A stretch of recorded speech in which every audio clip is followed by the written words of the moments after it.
कृष्ण विष्णु मधुसूदन कैटभारे नारायणाच्युत त्रिविक्रम चक्रपाणे दैत्यादिशार्जधर श्रीधर वासुदेव गोपाल कृष्ण हरये तव सुप्रभातम्। श्री रुक्मिणी सभवनास हरे मुरारे राधेश गोपसि स्वरूप भृगादि वन्द्या श्री द्वारकाश्रय विकुण्ठपते भुवनैकमूर्ते गोपाल देव हरये तव सुप्रभातम्। मीनाकृते कमठरूप वराहमूर्ते त्रैविक्रमाय नृहरे भृगु राम राम श्रीराम कृष्ण यदुनन्दन कल्किरूप गोपाल कृष्ण हरये तव सुप्रभातम्। गोविन्द माधव मुकुन्द परात्परेश दामोदराब्जधर नन्दकधारि शौरी गोप गोपी जन संवृत दीनबन्धो गोपी जन प्रिय हरे तव सुप्रभातम्। क्षीराब्धिशायि भुजगाधिपतल्पशायि सद्भक्त हृत्सदनशायि रमाङ्कशायि श्रीगोपभाम मृदुतल्प सुखातिशायि गोपवल्लभ हरे तव सुप्रभातम्। श्रीकश्यपात्रिसुक नारद गौतमादि ब्रह्मर्षि सङ्घमनि सन्तव द्वारदेशौ तिष्ठन्ति देव तव दर्शन भाग्य हेतोः गोपाल शेखर हरे तव सुप्रभातम्।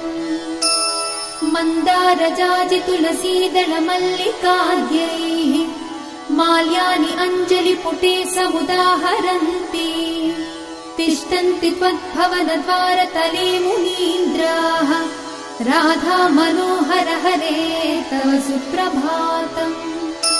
वेदत्रयम् पठति गौतम कण्वमुख्याः गायन्ति सद्गुणगणौ वरदासवर्गाः संकीर्तयन्ति तव नाम कथा विशेषाः श्रीनारदादि ऋषय तव सुप्रभातम्। गोवर्धनोद्धरण गोप किशोर गोप गोपी जनामृत सुवेश भवाब्धिपोत त्रैलोक्यमोहन सुमङ्गल दिव्य देह श्री रुक्मिणी सवरदा तव सुप्रभातम्। श्रीवत्स चिह्न शरणागत पारिजात भक्तार्तिभञ्जन कृपाकर दीनबन्धो दैत्यान्तकायति जनप्रिय दिव्य रूप श्रीनन्द गोपतनया तव सुप्रभातम्। पद्माक्ष पद्ममुख पद्मधरा प्रमेया पद्मालया सहृद पद्मनिवास शौरी पद्मोद्भवादिसुरसेवित पाद पद्मा पद्माधिनाथ हरये तव सुप्रभातम्। बृन्दाटवी विहरणाय महेन्द्र वन्द्या कन्दर्पदर्पहर दिव्य सुवेश रूपा चन्द्राननाय सित चन्दन लिप्त देहा गोविन्द यादव हरे तव सुप्रभातम्।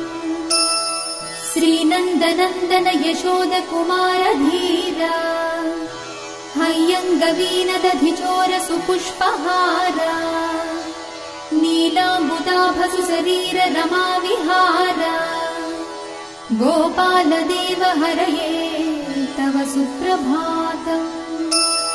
श्रीभैष्विजाम्बवति सत्य सुदन्ति भद्रा श्रीमित्रविन्द दिवस प्रभु पुत्रिकाद्यैः तिष्ठन्ति दिव्य भवने तव सेवनार्थम् गोपी मनः प्रिय हरे तव सुप्रभातम्।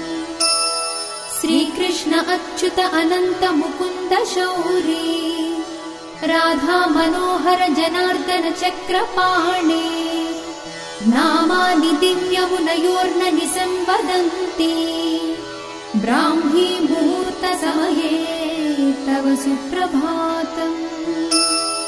श्रीकृष्ण सुप्रभातम् ये पठन्ति महर्निशम् दूरीकृतान् महापापान् श्रीकृष्णानुग्ररहेतुकम्।